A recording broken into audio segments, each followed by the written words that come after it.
Hey everybody, this video was going to be a how to replace your bearings on the drive shaft of your Maytag washer video.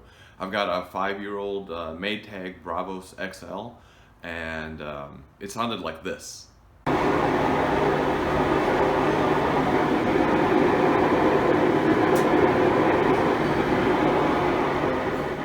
So I thought I'd do some internet searching and discovered that it was the bearings that were the problem. Really, it's the only thing that spins all the time during the spin cycle, and if you reach down and try to move the tub around, you could feel some grinding and it didn't sound quite right. So it seemed pretty obvious that the bearings were the problem.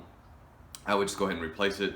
I found a great how-to video by Appliance Pros, and there's a link to that video in the description, and I thought I'd film a video of how to do that. Well, I thought it would take about 2.5 hours, and this would work for any modern Maytag, Kenmore, or Whirlpool that sounds like this, and I thought it'd be a great video for you. Well, 2 hours into this 2.5-hour task, I realized I was nowhere near going to be done in time like I thought, and so instead of trying to make a video, I'm just going to give you some commentary on the Appliance Pros video to help you be a little bit more successful, a little bit faster than I was. It's a great video.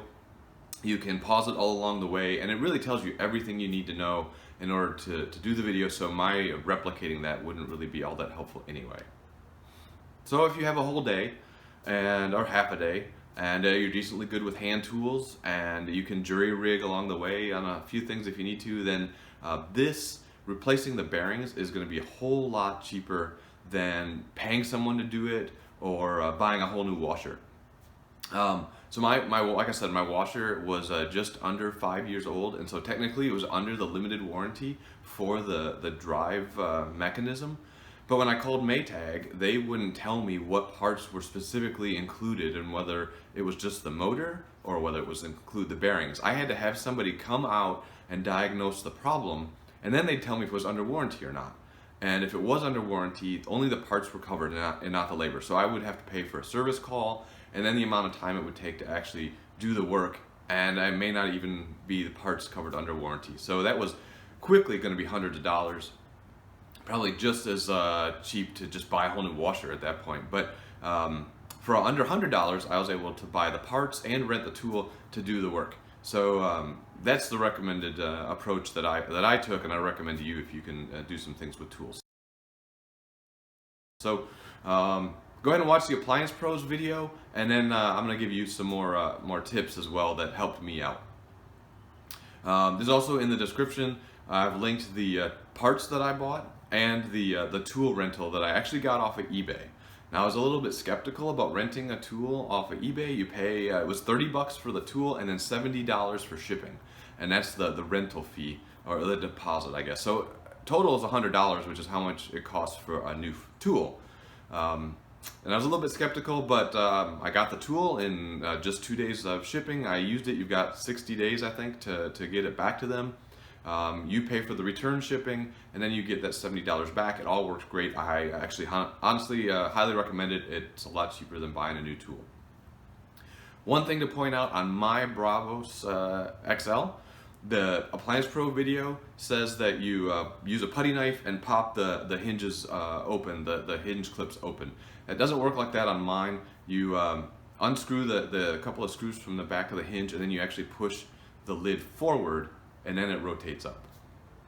First thing you need to do is come back here and remove the bolts at the top of the hinges so that you can open the lid and turn that back. And it's a 1/4 inch socket, one on each side. Leave the bottom bolt installed. Once you have the lid taped down, the next thing you need to do for this particular washer is from the back, you would just push the lid part forward like that. And once you've got it pulled forward, you can just come around to the front. It's hard to do with one hand, but you just pull it forward a little bit more and hinge it upwards. So the next tip for you is don't use a prop to hold the lid of the top of the washer open. Do use a lanyard or a rope or something like they suggest in the video. I ended up using a rope, and you want to make sure it stays back all the way open, so you don't want it leaning forward into the washer. What I started with was just a piece of wood to use as a prop, And I can tell you that when you hit that prop and it goes into the washer and the top falls down and hits you on the head, it's heavy and it really hurts. So use a lanyard and tilt it more than 90 degrees back. You definitely don't want to rely on those hinges to hold it open, just like they say in the video. Also tape the glass lid down to the top really well. You're going to be moving that washer to its back and then back upright a lot during this whole process. And if that lid comes untaped, it's very good potential to smash against the ground or something else that might cause it to break. And I don't know how much that lid costs, but it's probably really expensive. So and it'll make a big mess. So be really careful and always check that your tape is in place before you move the washer to its back or back up to the front.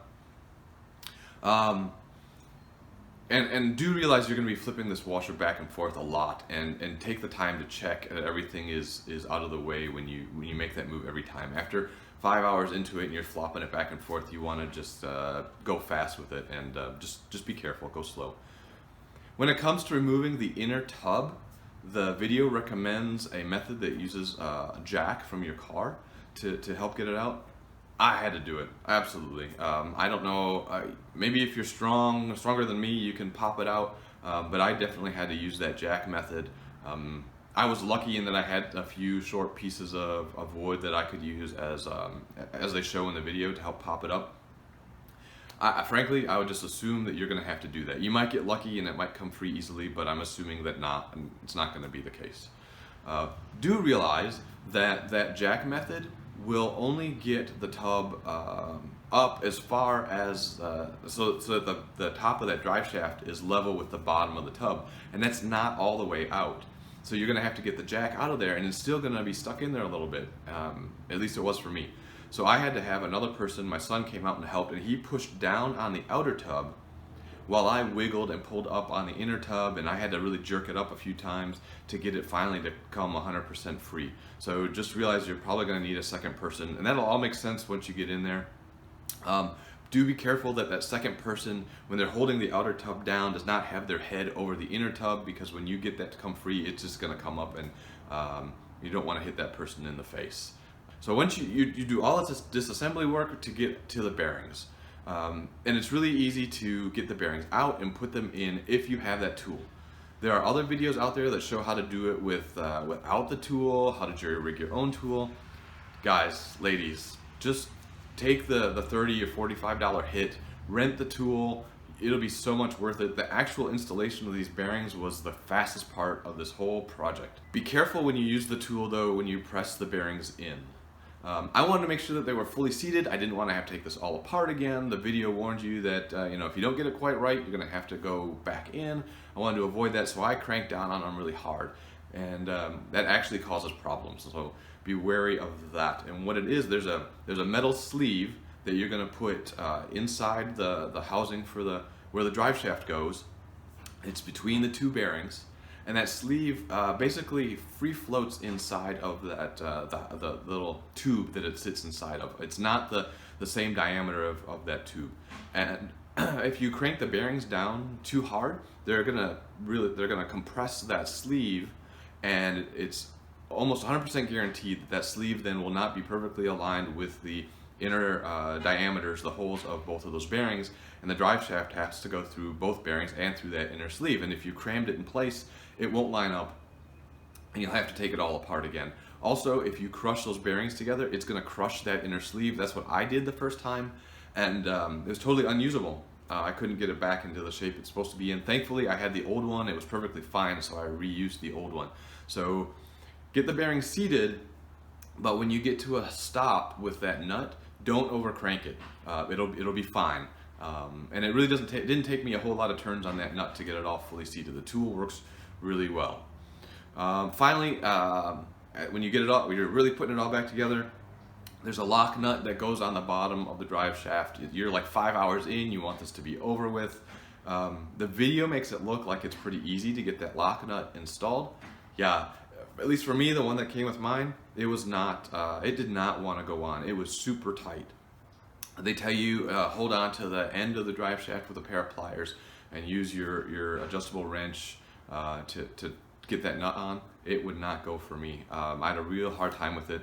So for me, what I was doing, these pliers are what I was using, and the splines on the inside of these pliers were great because they exactly lined up with the splines on the drive shaft. So I bit the bullet and I actually clamped onto the splines of the drive shaft with these pliers, and because the splines all lined up, I didn't ruin the splines, and I was able to hold the drive shaft, and it was still a real challenge to get that nut tight. It will definitely not back out on its own, and you want to get it all the way tight, of course, because if you don't, you could certainly have lots of problems along the way. So in summary, this job is pretty straightforward if you follow the video. It's pretty simple with the tools that you have to use. It's a long process. It was frustrating for me, frustrating getting the tub out and frustrating getting that lock nut on. Otherwise, it was pretty simple. My washer was pretty clean on the inside and on the bottom. I didn't have any other broken parts to worry about. So it was really a pretty straightforward task, fortunately. But it was a fair amount of time involved. So if you have that, if you're good with the tools, I really think it's a task that you can tackle. And when you're all done, it's going to sound like this.